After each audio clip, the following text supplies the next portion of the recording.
I'm going to stand by my values. I'm going to stand by my no-go zone. Like, I will not go past certain zones on specific issues, certain lines. That's my tolerance. But if I have a line that keeps wavering back and forth, again, that's demoralization. You don't know what the rules are. That's, hey, I'll race you to this tree, run this way. No, I meant this tree, and I'll run that. No, I meant that tree.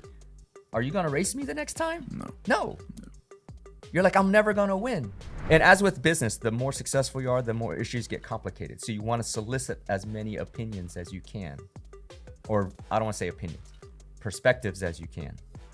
And then as the leader, the ultimate decision is on you. And then you're trying to say no or yes or no. Do it or don't do it. Let's go this way or that way.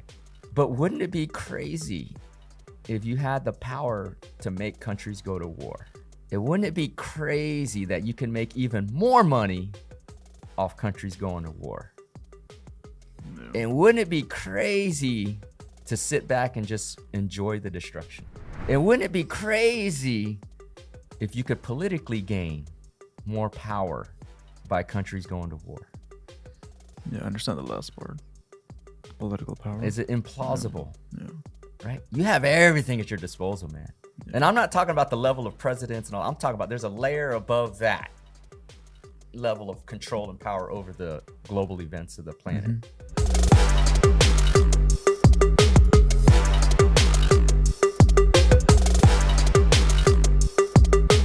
Yo, what is up, everybody? This is the End-to-End Podcast. I'm your host, Dr. QnA, affectionately called the Ninja or Prolific Ninja by my family and friends. And because my fans are my family and friends, you can call me Ninja too. This is the End-to-End Podcast, the Alpha to the Omega, the beginning to the end, talking about life, motivation, drive, self-improvement, success, and offering you morsels in this all-you-can-eat buffet called life. We are back in the studio.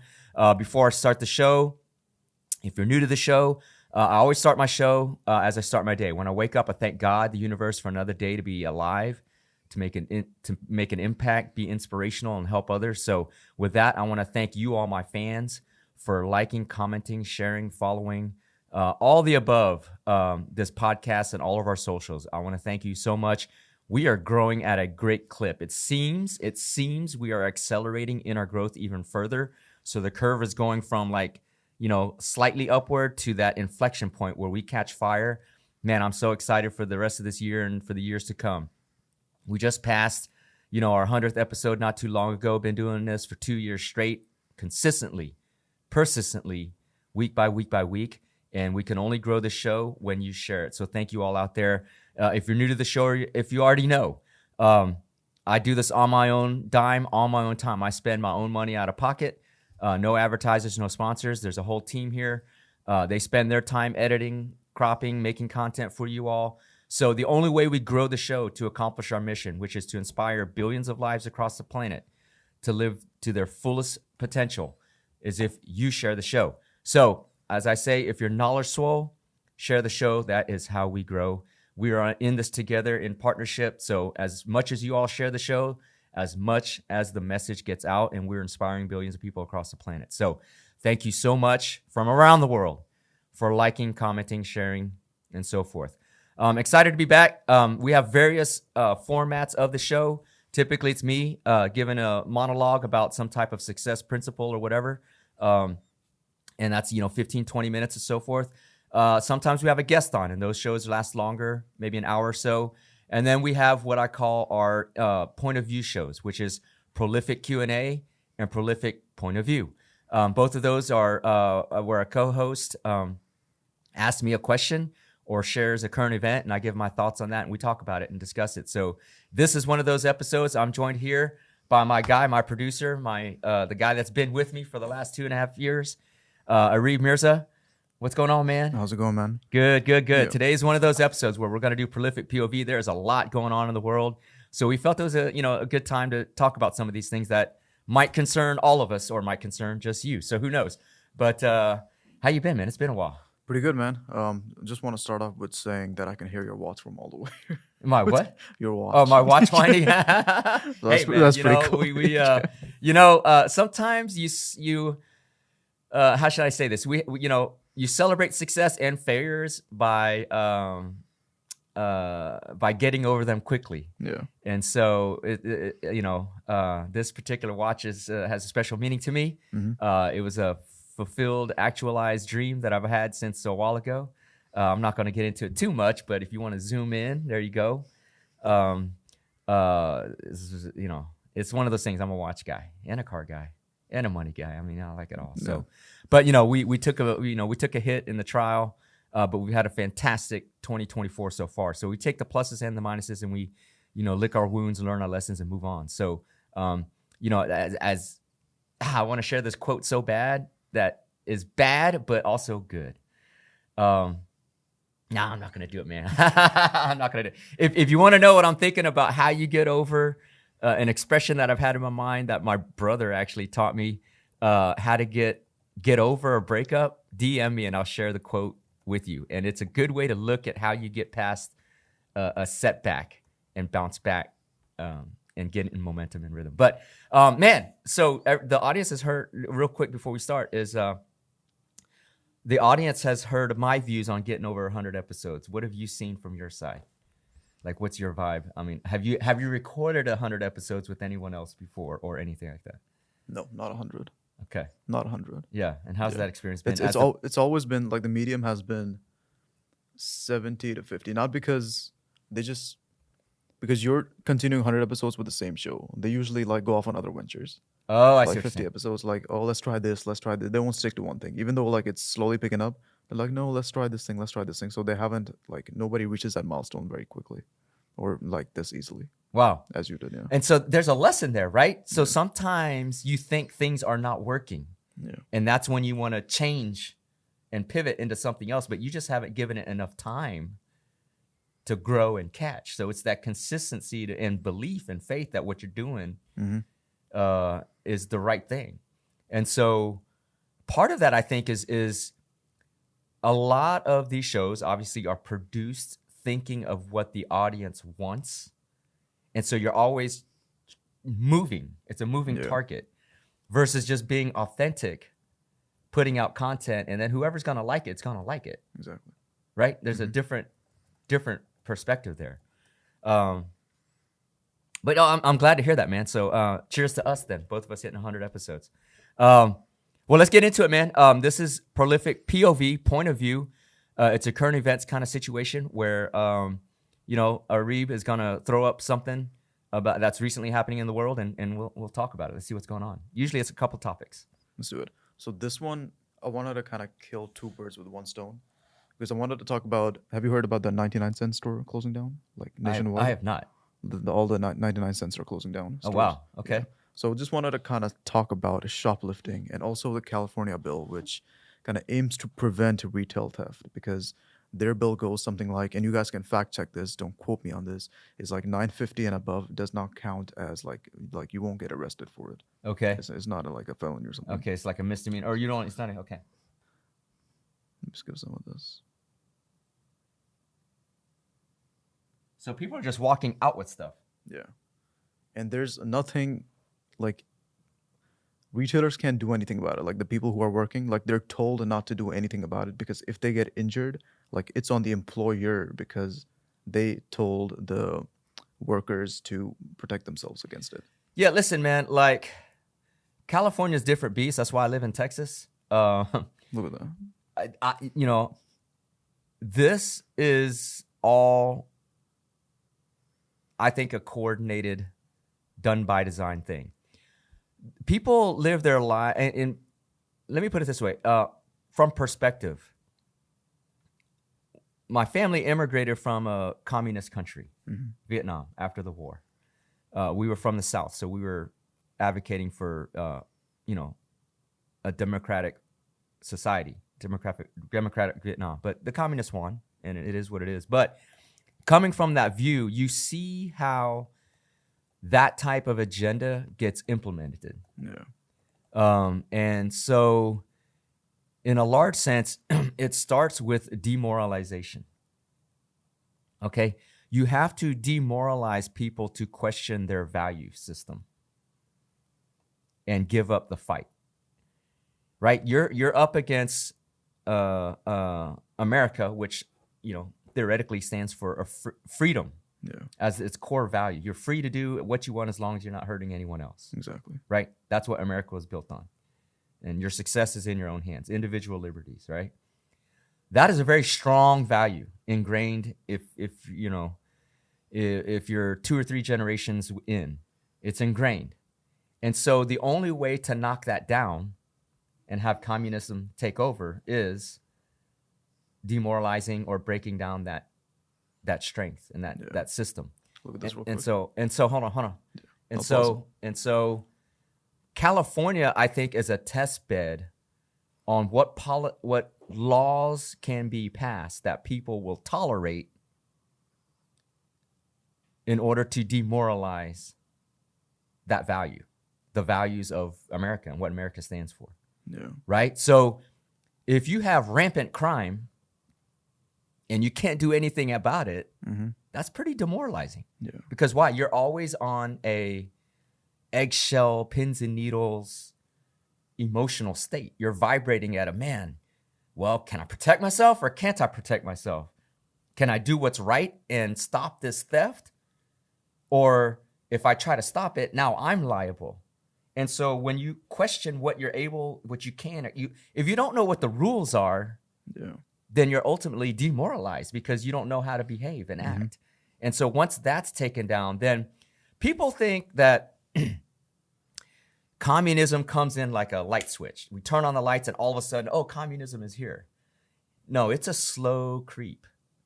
It's, let me take away your rights and give you back a little bit.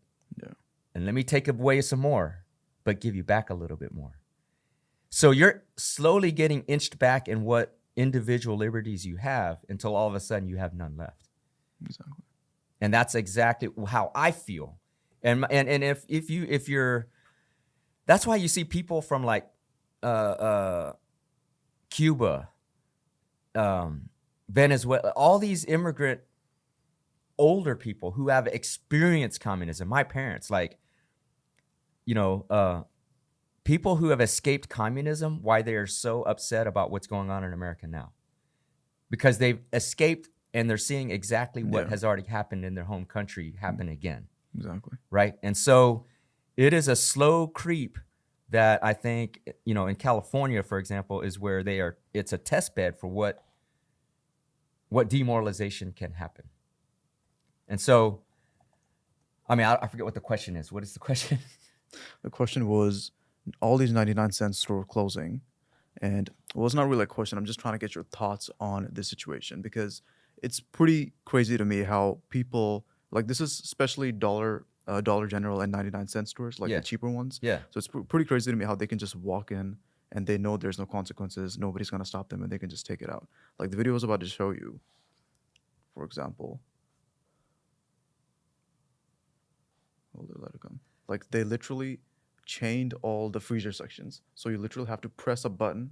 So this is crazy to me. Like imagine walking into Walmart and you see this. So you literally have to need help. You need to press a button to like get a Coke, like Coca-Cola. That's how crazy it is. Yeah, man. I mean, so, I mean, it's designed. Okay, so what is the design here, right? So there are multiple perspectives on this. So one, with inflation, it's hard to keep things under $1 anyways. So it makes no sense to have a dollar store when prices are going up above $1, right? Yeah, that's true. Because then you're, you know, I mean, just economically, things that used to be $1 are now $1.50. So you can't have technically a dollar store anymore. It'd have to be like $1 plus store. Maybe that's what they're doing.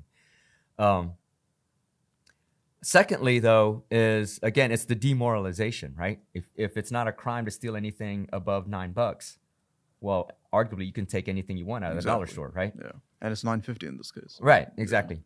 At least in California. Yeah. And thirdly is that it's a matter of tolerance, right? If you're willing to tolerate this, then whose fault is it that it's happening? It's true. If we as a community, as a society are willing to tolerate this and having chains in Walmarts to get a Coke, you know, chains on vending machines or whatever, or security, then who's to blame for it to be happening? Right? You have to, as individuals and as a community and as a society and as a civilization, we have to draw the line on what we're willing to tolerate. Yeah. Right? It's just like in any negotiation, I have a no-go point. Like, I will not go past this, or there's no deal. So as people, what are we willing to tolerate? Now, society has been dumbed down to tolerate a lot. Yeah, there's a saying, if you stand for everything, you stand for nothing. Exactly. Yeah. Exactly. And people, this shame bashing, these name callings, people are afraid to be calling and being called a name, so they're going to be tolerating whatever. And that's not the way to be. Yeah. Right? It sounds stupid. I grew up, some of you young ones might not even know. Sticks and stones may break my bones, but names will never hurt me. That's what it is. You can call me whatever the hell you want to do. Call me, I don't give a fuck. Yeah. You call me whatever, but I'm going to stand by my values. I'm going to stand by my no-go zone. Like, I will not go past certain zones on specific issues, certain lines. That's my tolerance. But if I have a line that keeps wavering back and forth, again, that's demoralization. You don't know what the rules are. That's, hey, I'll race you to this tree, run this way. No, I meant this tree, and I'll run that. No, I meant that tree. Are you going to race me the next time? No. You're like, I'm never going to win. And that's how you demoralize people. But your tolerance line would be, no, we're racing to this tree, and if you change it, I'm not racing with you anymore. Yeah. I'm not playing. The willingness not to play the game is a no-go point. And I don't think United States does that at all. Well, we've been slowly desensitized to drawing a line. I mean, just think about it, man. Participation trophies, for real. I don't even think it's slowly anymore. It's not. It's obvious now, but I'm saying over the last 10 years. No. Like, when my son was growing up in soccer, when Nate was growing up in soccer, we were on a competitive team. And he and another kid were the two best players. The mom of this other player took him to play in another league. Wow. Right? A fair and friendly league. Right? He got benched for scoring too much. Oh. Like, what does that teach you? Yeah. What does that teach you? Punishment for excellence? Exactly. It's a bad lesson. It's a bad lesson, man. Terrible lesson. It's a terrible lesson. Hey, listen, if he's demolishing the competition, let the competition rise up. That's how you raise the standards of society. You make people compete. You don't lower it to the lowest level. You raise it to the highest level. Exactly. Right? And so over time, this participation trophies, hey, you did a great job at 39th place, just like the guy that finished first place. Oh, man, great job, bro. Great job. No. So, you have to, and if you want, and tying this into business and success, how are you going to reach your goals if your goals are always shifting? If your standards are always changing? And you also made an episode about this. Like, yeah. I remember it vividly. Like, you were talking about it to your daughter. Like, oh, you tried your best. And then you were like, no, that wasn't your best. That wasn't your best. If it was your best, you would have won. Exactly. Yeah. I know what your best is. Yeah. Right? And there's so many things tied to this. I mean, in business, you cannot reach your goals if you're always changing your standards, your no-go zone, your line that you will not tolerate. Yeah. You'll not tolerate. It's just like if I'm managing my employees and I always let an employee slack a little bit. Oh, man, it's okay. Makes another small, minor mistake. Oh, it's okay. It makes another minor mistake. Oh, it's okay. Those little mistakes adds up to a big ass mistake. Yeah. And then other employees are watching too. Right? Yeah. And they're like, oh, shit, I can make a mistake too then. And the whole culture just fails. Mm-hmm. Right? Versus, hey, man, you made a mistake. Don't make it again.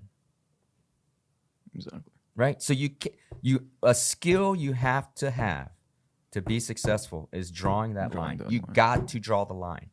And that relates to society. How, America, believe it or not, is a company. It's a business. Like, literally, it's a corporation. But also, you got to look at America like a company. The president is the CEO. I mean, would you work for the guy that's in office right now? Would you want him to be if you had a job and your point was to make money and grow the business, would you work for the guy in office right now? Ask yourself. And that's where you see America right now. Yeah, it's one of those questions where you have to be very careful. Well, I'm not going to say anything. I'm not going to express my opinion. I mean, I think you know what it is, but like, I don't want to be, banned off, these social media channels, but I'm just saying. And I'm not a political guy. Like, I'm a very issues driven guy. I don't care who it is, where you're from, what party you're at, who's going to do the best job. Yeah, no, but that's definitely very true. Like having that skill, like I haven't even thought of it like this. Like having that skill of drawing the line, like that would be useful on every scenario. Like once you're a parent, once you're like on every, like even as like a CEO or something. Yes. Like it's important on every side of things. You have to draw the line, and knowing where to draw that line, that's part of experience. Yeah. Right. You have to gain that experience and knowledge base to know that is the line. Mm-hmm. Right? Because if you don't have a relative perspective on where the line should be, then you can't draw it, right? Exactly. So you have to be willing to, okay, this is what I'm willing to, this is the max I'm willing to tolerate in this particular issue or fact pattern. And that's it. That's it. And, it's like going to trial. Should we go to trial or not go to trial on that last case that we got poured out on? Well, the offer they made was not good enough. Not good enough. So I had to draw the line further away, and took a risk, and a calculated risk. Didn't turn out, but that's fine. I knew the odds going in, so yeah, we stuck to your principles. So yeah, exactly. Yeah, exactly, and it's not I kind of believe in moral victories, but I don't, right? But it's a lesson to learn. Like, hey, I had the fortitude to stick with my guns, stick to my guns, and so next time something comes up, I know that I'm able to stick to my guns. Mm-hmm. So it's also twofold. So I just thought of that. It's like when you draw your line, it actually and you stop, it builds your confidence, because it's very hard to say no to a lot of things. Yeah. Saying yes is easy. Saying no is very hard. I think I did an episode on that too. The most powerful sentence is a 2-letter word, no, period. Yeah, I think it was one of the first ones. Yeah, no, period. That's a sentence. Yeah. But it's the most powerful one, but it's the hardest one to say. No, not going to do that. Because you feel like, if you're a good person, you feel like you want to please everybody, right? Yeah. You want to give everybody the benefit of the doubt, etc. Give them another second chance. Yeah, I agree with second chances, but no is no. No is no. Yeah, that's very powerful. Like having those set of principles in your head. Yes. And then just like make decisions based off of that. Yeah. Say no, can't do that. Yeah. It makes decision making actually a lot easier. Yeah. Because the more you go black and white, yes, no, 1, 0 binary, the easier your life gets. Yeah. This is something you'll see a lot in foreign people and just for foreign places. They have a lot of principles out there. Like if you offer them something and they're like, no, we're like, why? Because like we don't do this, something like that. Yeah. They won't even explain it. They're like, no, we just don't do this. Yeah. And I get a lot of issues where like people that it's like a pet peeve of mine. Like I'll say no and they'll keep insisting. I go, no, no. I mean, no. Like stop. Why do I have to question my no? No means no. Yeah. Are you sure it's gonna be good for you? No. I know what's good for me. No, right? But drawing that line, huge importance. Got it. So is there any case where you would think about moving that line? Like if that person comes up, I don't know, with a good point or... Well, yeah. Okay, so your line is based on information or facts known at the time. Yeah. If anything within that issue changes, then you got to weigh that variable. You have to think about it. You have to think about it. Okay, you might be right. Let me. Okay, but you have to really discern on that, and that's what most leaders do. Yeah. Okay, most leaders, like let's say an issue pops up, I don't know, whatever, in the boardroom. Most leaders, because you're aggressive, but you're also risk averse because the decisions you make, affects a lot of lives. In my law firm, for example, 20 plus families. So the decisions I make affects their life, your life, like your team too. Like it extends beyond that. So while I am aggressive, I'm usually conservative on those decisions. So actually as a leader, I'm finding out ways to say no, right? Because right now I'm aggressive for growth, but I don't want to rock the boat too much without proper discernment. Looking at the team first. Looking at the team first. So I'm looking usually to say no, but then when I'm asking for opinions on what to do about a question or an issue that I don't know the answer to, I'm trying to find reasons to say yes, because my team might have ideas that I didn't think about. Got it. So it's the opposite. So it's the opposite. Got it. So it's the opposite. Because if they give me a good reason, I'm like, okay, that's a good idea, or you bring up a good point, so maybe change my position. I like that. Right. So you're soliciting thoughts to make the ultimate decision, but as a leader, you're looking for ways to say no. Yeah, got it. So depending on the risk, and then the potential gain, and so on. So again, using this last trial as an example. The whole time leading up to trial, I'm like, okay, let me find reasons to not go to trial because we had money in hand already. It just wasn't enough. Yeah. Right.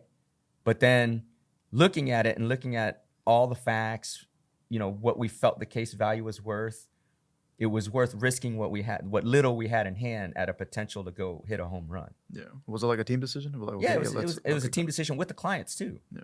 Like there are 5 clients that we had to deal with, and we asked each of them, this is what we have. What do you want to do? Each of them. We had to. And so, everybody pitched in their thoughts and ideas. So they actively decided this is not too much. Let's try to go for the big one. Well, not that. They actively wanted it. It was a lot of factors involved. It wasn't about the money. Okay, got it. It was something more than that. It was something more than money to the family, right? So they, we found a reason to say, let's go to trial then. And so, and as with business, the more successful you are, the more issues get complicated. So you want to solicit as many opinions as you can, or I don't want to say opinions, perspectives as you can. And then as the leader, the ultimate decision is on you. And then you're trying to say no or yes or no, do it or don't do it. Let's go this way or that way, right? So yeah, that line can change. That line can change. Like look for it to change. Look for it to change. Got it. Because changing that line also can signify growth. I mean, this is a great topic, man. Many times with just, with Juniper, I'm saying no, right? I'm saying no, be careful, But I want her to grow and learn her own lessons. Yeah. So if it's an opportunity where the risk is low, but she can learn a big lesson, I'll move that line. Right. Yeah. So it's but the key, everybody, is you have to be able to draw the line. Like have a line in the first place. Have a line to begin with, and then you can always adjust it. If you don't have a line, that's a problem. Then you'll find problems in life. Yeah. Yep. All right. You want to move on to the next one? Let's go, man. Let's do it. All right. So this one is pretty recent. Not much to it from a video perspective, but oh yeah.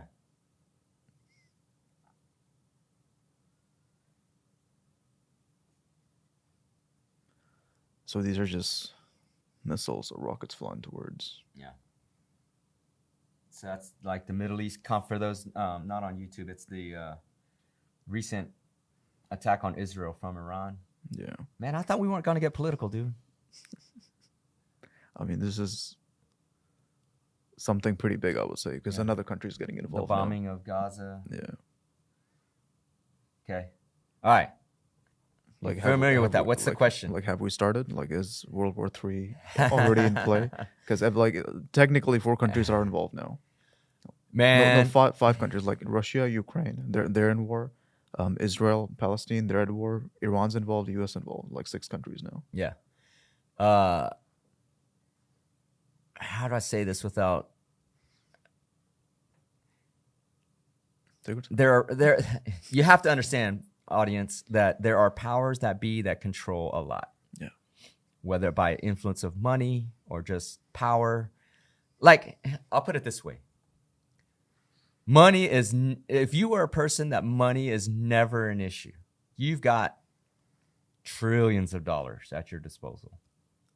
And some people do. Yeah. What is there left to live for? Not a lot. On this earth. Yeah. Not a lot. Yeah. What can bring you happiness? Yeah. You're beyond past most aspects that makes a regular person Material's happy. not going to make you happy. Yeah. Love, I mean, I hate to say it, but to many people, you can go buy love. Yeah. You know, hedonistic tendencies, that's not going to make you happy. Yeah. Right? Have you ever just watched a train wreck and you just want to see the outcome? You're like, oh man, that train's going to wreck. And people just stand by and watch. Interesting.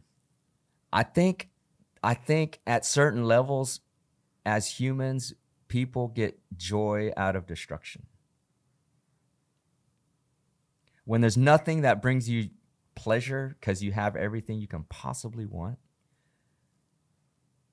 Like, how often would you stare at like a lion mauling a antelope? You will sit there and watch the whole thing, hunt it down, chew it up, eat it to its bones. Got it. So it's kind of like you're saying Squid Game. No, I'm not. Well, I never watched Squid Games, but It's kind of the similar concept, like rich people watching these people try to kill themselves to the last man standing. yeah. Yeah. Because it's taboo, it's gore, it's gut, you know, it's things you shouldn't take pleasure in, but oh man, it's there, so let me,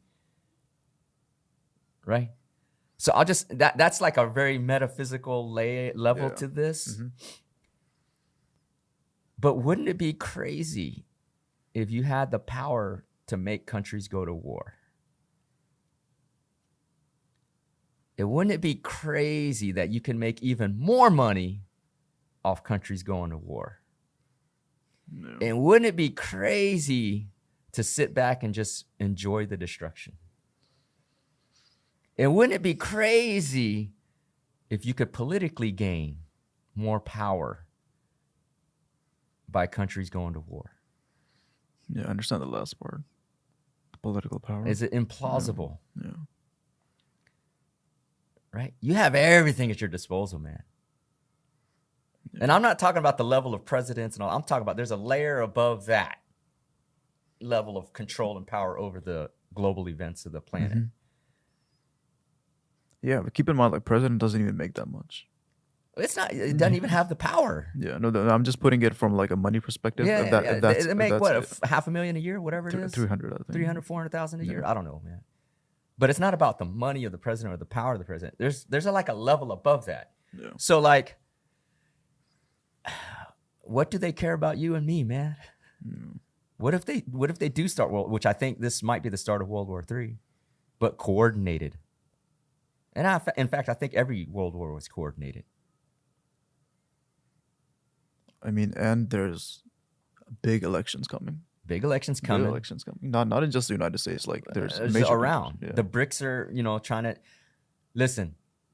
It goes back to the United States has excelled for the last 200 years, right? We went from in theory, a no-namer to like top of class in 270 something years. Yeah. Right. And we are so far past the rest of the world, arguably, that it goes back to, okay, can we bring the rest of the world up to us? Or is it easier to bring us down to the rest of the world? Why would they do that though? Huh? Why would they do that though? Okay. Like bring themselves down or others up? Because when everything is equal, it's easier to control everyone.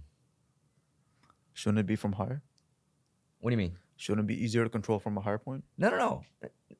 There are people above the United States. I'm saying economically and as a country. Oh, okay. So you're talking about the people who want everybody to be at the same level. Yeah. Okay, got it. Same thing that's happening in California. Got it. It's the same thing. Why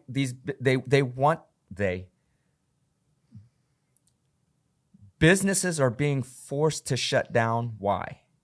Is it easier to control 1,000 small companies or 10 big companies? Which is easier? 10. Yeah. So why not create policies that forces all the smaller companies to shut down? Yeah. Right? It's about control. Yeah. Because when money is no object, like there's nothing that can bring you joy in the physical realm. Yeah. And like you say that they have unlimited money.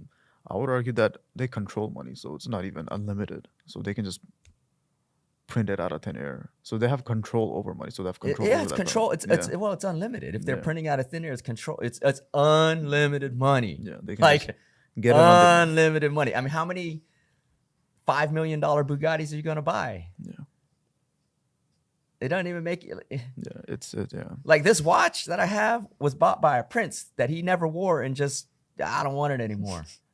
No. Right? Not that prince controls anything. I'm just saying there's levels like way above that. Mm-hmm. But so you have to,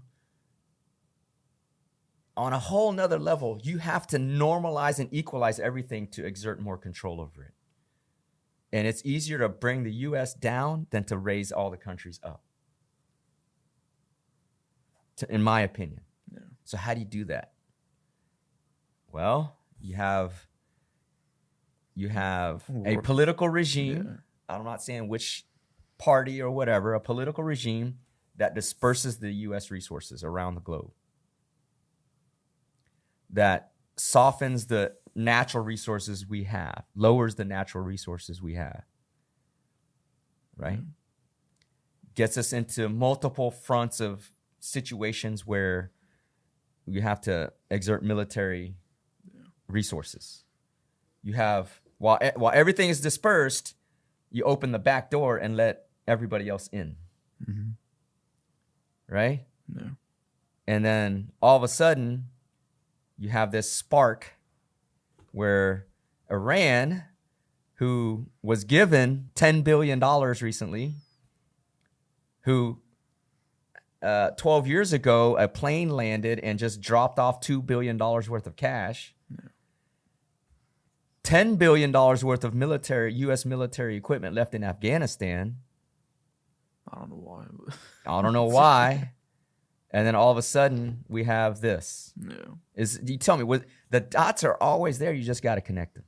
Yeah. So what do you think? Is this coordinated or not? Where did Iran get all the weapons? They don't make their own like that. It's crazy. Where did they get it all It's very crazy. to even launch this attack? Who gave them the money? Yeah. It's a dangerous topic. Who gave them the money, man? And so then, Israel can fire back. U.S. is never going to leave Israel's side. U.S. gets involved. Russia's already said we're with Iran. Right? Yeah. Is this coordinated or not? Is this planned or not? What is the outcome for this? Like, is it that level playing field you're talking about, or? So Ray Dalio wrote this book. Ray Dalio arguably is the wealthiest hedge fund manager. And he wrote this book. It's called Principles. Right? Yeah, I'll find it. It's principles. And he talks about the global cycle. And it goes through like 18 steps. And the last step, the 18th step before new order, is civil war or war. So ask yourself, are we at number 18? We're getting close to it. I think we're getting close to it. Okay, so when there's civil war or war, World War III or global war, the next step is new order. So out of this will become a new order. Yeah. Right? And so if the U.S. loses its global dominance, a new order steps up. Right? Yeah. Is it a uni-world party, which, World Economic Forum stuff? I'm trying not to dig deep in this to not get banned, but I'm just saying, like who knows? But the next step is new. After every world conflict, there's a new order. Who do you think is the new world order after the United States? Like, I can't China. think of anybody. It's China. Is it China though? It is China. I think India's like China's afraid of India. I think just because of their. I don't know the geopolitics of that region enough, but I Yeah. do know. I know, being half Chinese, that China. See, like hold on. Go ahead. We think of terms of, man, what do I got to do tomorrow? Yeah. Wealthy families think of, man, what do I do for the next 2 generations? China thinks in terms of the next 500 to 1,000 years. Do they though? They do. They have a 500-year plan, bro. With their like kids policy and stuff, like you can't have more than one kids and stuff like that. No. I'm talking about. Doesn't Like, that come into for a- generation though? It comes into the world dominance plan. They have a 500-year plan, and I'm sure it's being extended to a 1,000-year plan. Got it. They don't care, bro. Yeah. Man, if you're willing to kill your own babies because it's a girl, they don't give a fuck. They It's all about world dominance. They really don't. It's all about world dominance. Have you seen the kids? Have you seen the grade school training videos? No. Bro, like elementary school kids yeah. are trained to I know what you're talking about. Yeah. take apart a Glock and put it back together. Yeah, I've seen that. Like full on AK, they're trained to take it apart and put it together. And we're putting books about sucking wieners in kindergarten libraries. That's a fucking crazy, bro. Yeah. You know what I'm saying? So like, they don't give a fuck, bro. It's about dominance. And so I think the idea here is to flatten everything, and then China's going to raise up. Yeah, no, China's definitely on the way up. Like I would agree with that. Well, they've always been on the way up. Yeah. They just been sleeping. Yeah. The United States at a point was like skyrocketing, but now it's just plateaued so much. And that's not even plateaued. It's even, I don't down, think it's on a downslope, bro. It's on a downslope. It's down a downslope. Like all major cities. I mean, it's so bad that like, you have all these illegal migrants are being put up in 5-star hotels or whatever in New York City and getting paid. That's great. That's happening in Europe too. You know what I'm saying? Like, how does that happen, man? So like again, that's the moral, the lack, the over tolerance of us as citizens allowing this to happen. Exactly. Like in Europe, like what's happening is if you're an older couple or if you have too big of a house with 5 bedrooms, they'll like ask you to leave and put the immigrants' families in there. That to me is so again, when you don't have property laws as a citizen, you're demoralized. You're like, what the fuck is this? They can just create new laws. Like I've noticed that. Like if you think you own, like for example, a house, and then they like new law out like yes tomorrow. Then it like I think there was a case in New York City where the lady inherited a nice home, probably worth $800,000. Some migrants squatted in her home. She tried to evict them. She changed the locks and got arrested for changing the locks. In New York. Yeah. So as a U.S. citizen, you're like, I don't even have property rights. Like, fuck America. Yeah. Then when America goes to war, where do you stand? Where do you stand? Exactly. This country, arguably, this country fucked me. Why should I have pride in this country? Yeah. You see what I'm saying? You see how it's slowly picking away. Yeah. It's like if you those old movies where they're trying to break out of prison, like that little rock hammer. What's that movie with Shawshank Redemption? He's just chiseling away little pieces. That's what communism is. Yeah. Just chiseling away. Yeah. Constant hammering. That's why Florida and Texas are being flooded right now. Exactly. Yeah. So it's like, going to your point, bro, man, back to we are in World War III, is my opinion. It's coming. No, it's coming. Yeah, it's technically started. It's technically started. Like, I don't see a diplomatic response that settles both sides. Yeah. But would you say to a point it's the United States' fault that it's happening? Like I know, like on a broader perspective, you think that it's going to happen anyways. But do you think that if that wasn't the case, it is the United States' fault that this happened in the first place? Well, it's more complicated than putting fault on one country. Yeah. Right. I will say that. I don't want to say that. I will say there are certain countries that contributed a lot to the factors that created the situation. Yeah. Okay. Yeah. Namely a country that contributed a lot. Because this just doesn't happen randomly, right? Yeah. You have to build up allocation of resources, time, money, planning, coordination. It just isn't like, the Ayatollah or whatever of Iran says, hey, you know what? Let's go shoot these missiles today. Click a button. It's not like that. Yeah. There's scenario planning. There's counter attack planning. There's counter attack planning. There's all these scenarios being run. If we do this, what do they do? How do we respond? There's all that. Mm-hmm. So this is a lead up or a build up or coordination or some type of script where it's, and then again, it's, if you're not there, who knows what you want to believe? This could all be CGI graphics. Yeah. You know what I'm saying? And to create an uproar. Who knows? Yeah. On a very... Unless your boots on the ground, you have no idea if this is true or not. On a very far side of the scale, that could be true too. Yeah, exactly. So, scenario planning. Like so the question then becomes, what do we do as citizens? Right? Or can we do anything as citizens? Well, we can draw the line. Going back to the first question. What are we willing to tolerate? Are we willing to tolerate as a society to go to World War III? I think the answer is yes. I think the answer is no. Yeah. Who wants war? No, but I don't think anybody's going to draw the line. Like, we've proven that. No, I mean, what does the U.S. possibly gain out of a World War III? Who? Ask anybody on the street. Do you want us to go to World War III? I think the United States is the only country that will lose. No, I'm saying, but you're talking about, there's two things. There's us as citizens and there's a government. Got it. I'm saying us as citizens. Do we want World War III? No. We don't.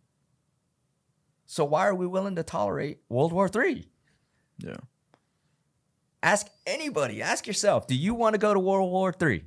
Yeah. What do you personally have anything to gain by going to war? So what are we willing to tolerate? Yeah.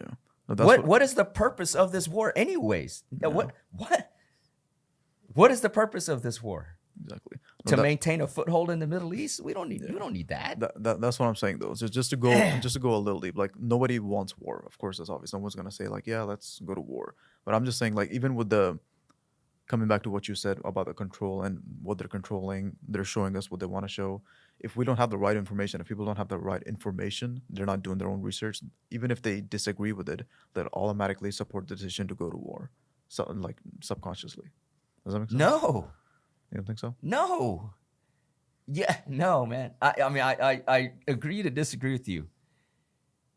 When there is it's like the Vietnam War. There was a big pushback because people did not understand why we were there, why the U.S. I was already there.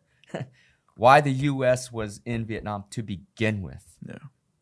Like, what was the end goal of this war?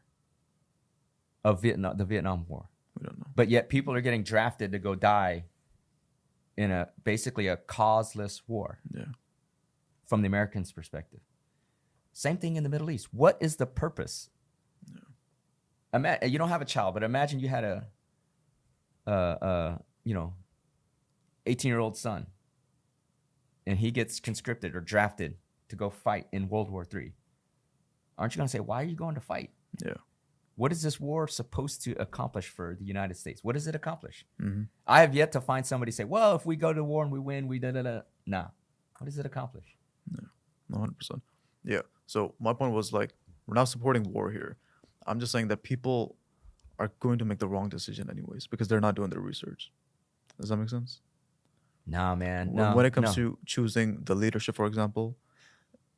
Okay. So you're going to a different thing. I'm talking about just war. No, I'm talking about things that lead to war, and like making just bad decisions. For example. Yeah, like who you vote for. Yeah. You can make a bad decision and vote for somebody in office that will take us to war. Yeah. So for no reason. Yeah. For no reason. Again, I grew up in a game with a game called Risk. Another game. Yeah, Risk, where you led battalions to overtake other. You were basically the war general, and you had troops, and you can send your military and all that. And honestly, it felt good to dominate who I was playing with. Yeah. Right. And so, how powerful is it if you can just, at the level of wherever you are, materialism doesn't make you happy, doesn't get your rocks off. But here you are with a global map and you're just moving pieces. It's trying to win the game. How? Well, no. How close to feeling like God is that? Yeah. Here you are, a committee of people, 5, 10, 15, 20 people. Mm-hmm. You have a map of the globe. You have all the statistics on economics and blah, blah, blah, blah, blah. The military, and you have pieces that you can just move and it happens. I want this to go to here. I want 10 million people killed over there. I want this economic destruction over here. I want this country to really grow. So let's put all our money there to grow our money even more. Yeah. So is it just comes down to like they're bored, or They want to be God, bro. So is God bored? No, that's a stupid question, bro. They want to feel as close to God-like as possible. Yeah. That's what makes them feel powerful. Yeah. That's what gets their rocks off. If material, money, all that doesn't make you happy, getting as close to being like God is what's going to get you off. So it's power. It's power. It's the adrenaline of, man, I can make a country go bankrupt if I just move this right here. Yeah. So I guess my question was like, there's no end to this then. There's no end. You'll keep wanting power. There is no end, because you'll want to get to close to feeling like God is possible. Yeah. In medicine, there's this thing called a God complex, where if you're like a top-notch and you got to fight against it, like where you literally are God, like it's up to me to keep you alive. That's like God power. Yeah. Right now, it's up to me to make this, very intricate surgical procedure to keep you alive. Yeah. But So to you, I'm God. That's the God complex.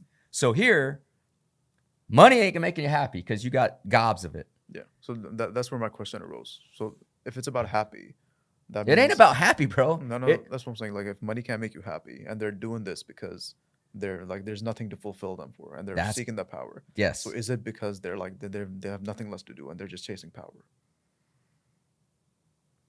Listen, man. That's my point. Yeah. Well, the ultimate power is feeling like you're God. Yeah. So it's like might as well go to war. So when you're, listen, man, if I say, Ari, you want to feel like a God, bro? I'm going to make you $1 trillion and we're going to go kill 10 million people. You in? Well, let's say yes. Yeah. Okay, let's go do it. What kind of adrenaline rush is that? Yeah. And knowing that there's no consequences. There's no consequence. You do whatever the fuck you want. Yeah.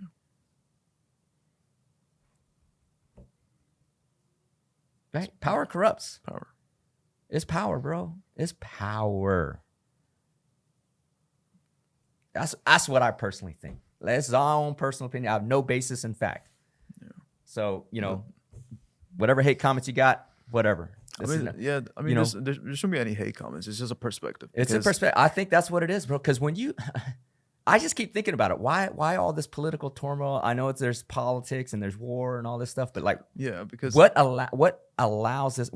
Who thinks this is a good idea? yeah, and just especially after, because if you think like this is like a bad perspective, then after COVID, for example, like you should be asking questions about everything you see online now. I was asking questions as soon as it happened, Yeah, bro. Like, no, especially after, like you can like tell that they're backtracking now with the COVID thing now. Because the vaccine, this didn't work. You should do this. Actually, we're launching a campaign. If you've been injured by the vaccine, hit my law firm up. We're pursuing those type of claims. Yeah. So, So this is the point of that is like you need to start asking questions. Whatever you read and whatever information you're told, especially online. Listen, I was taught growing needs to up be the most important question to double-checked. always ask is why. As soon as I saw the COVID video and bodies dropping, I'm like, this is bullshit, man. Why is this happening? Yeah. Why haven't I seen it? No, it's not. Isn't Why haven't that I too? seen it? If you just critically thought that COVID was bad as it was portrayed, my first question is, why aren't homeless bodies piling up? Exactly. Why aren't there like burial, graves of mass deaths in like third world countries? We didn't see any of that. So that's when I figured out this is just bullshit, man. So, and that was early. That was early, right? Anyway, that's a different deal. But I'm saying, like, you have to ask yourself, this can't be a war about, well, man, my God is better than your God, so let's go to war. This isn't about that, dude. It's not a religious-based war, which they are trying to portray it as Muslims versus Jews and Christians. But yeah, it's just a power base. It is not, has nothing to do with that. So then you got to ask yourself, well, why is this happening? And there's this level way up here that I imagine that people that just have unlimited amounts of power and money and authority say, fuck, man, I'm bored today. Let's go create a world war. All right, let's go. Hand select people who want the war. Like, if you can ask like any religious sides, they don't want war. They don't want war, man. There are Jews that don't want this war. There are Muslims that don't want this war. There are Christians that don't want this war. If you are really a faith-based person, you cannot hate another person for believing in their own God. Yeah. Right? Isn't religion and faith about love? Yeah. So why would you go to war just because somebody else believes something else? It makes no sense to me. Mm-hmm. It makes no sense to me. So it leads to the conclusion that this is, the dots are there, folks. Just got to connect them, man. Dots are there. Right. I know. All I know is, okay, so again, going back, what do? You got to prepare just in case. I messaged this morning to a group of people. I'm like, because somebody messaged, Iran said that if the U.S. gets involved, there will be attacks on American soil. Well, we had open borders, mostly military-age men coming through, about 8 million of them. Plausible, right? Yeah. And so my message was, the worst time to buy insurance is when you actually need the insurance. Exactly. Right? So the worst time to be prepared is when you actually need to be prepared. Be prepared just in case. Just in case. Yeah. Ask yourself, why are all these mega million billionaires building underground bunkers? Do you think they have access to information that we don't get access to? Most definitely. Okay, so then why is Zuckerberg building a $500 million underground bunker in Hawaii? Yeah. Does he know something we don't know about? Yeah. I mean, he literally controls the biggest platforms on the planet. So. You know? He most likely knows something. And it's not just him. Just do the research. How many of these ultra wealthy people are building underground bunkers? Why? Yeah. Why? Have you started one? Man, I got my little teaspoon and started digging a little hole. Shit. We can't build underground shit in Houston, man. It's too marshy, or too whatever, the clay plate and all this other geographic stuff, geologic stuff. No, man, I'm just saying be prepared. To whatever extent you be prepared, just in case. And the best way to be prepared, in your local community, get to know everybody. Your neighborhood, your block, whatever. In a, maybe a half-mile radius, start finding out who your neighbors are. Because when shit goes down, if ever, hopefully never does, you're going to need to rely on some people. Yeah. You know what I'm saying? And build your community up, man. That's how we draw our line. That's good advice. That's how we draw our line, is stand with your community. Right? You may not agree on everything, but there are certain principles you can agree on. Yeah, like keeping alive. Like staying alive. If shit goes down, is staying alive. So, I go back, bro. Short little story before we wrap up, and we've been going long. Yeah. We were in Keystone, Colorado, spring break 2020. Mm-hmm. We're leaving to fly home out of our Airbnb condo. Candace, my wife, goes, "Hey, did you pack some toilet paper?" I'm like, "Since when do we ever fucking pack toilet paper going home?" She goes, "Well, apparently in Houston, there's no toilet paper left." I was like, "What the fuck are you talking about?" Oh, 2020. Okay. This is March 2020 when COVID started hitting. I'm like, "What the hell are you talking about?" She said, "Look at this video." And she shows me a video of the mad dash in Walmart in Houston with no toilet paper left. I'm like, "Well, fuck, let's just pack the toilet paper." And so as we're leaving the mountain and to fly home, that's when all shit closed down. They closed the mountain the Sunday we left. So people were flying in to go snowboarding and skiing, and they closed the mountain. They closed it down, right? But right then and there, I knew, man, if society was collapsing over toilet paper, how fast will it collapse over real shit? Water, Yeah. food. Then I knew how fickle and how much of a house of cards society is built on. Yeah. So what I do, I started buying ammo, bro. Because people going I can- crazy I can- over I can- toilet yeah. paper. I mean, use an old T-shirt and wash it. Yeah. I It's the can same imagine, effect. Yeah. If they ran out of food, they're coming to your house. They're coming to you. They're coming to wherever it's because that's simple as that, yeah. toilet paper is not required for survival. Yeah. Food and water is, Yeah. They're gonna do whatever it takes. right? Yeah. And so, point being is that you got to be prepared. You got to be prepared. Society can snap like that. Toilet paper was the example, folks. I mean, society literally crumbled over toilet paper. Think about that. And it was a light example.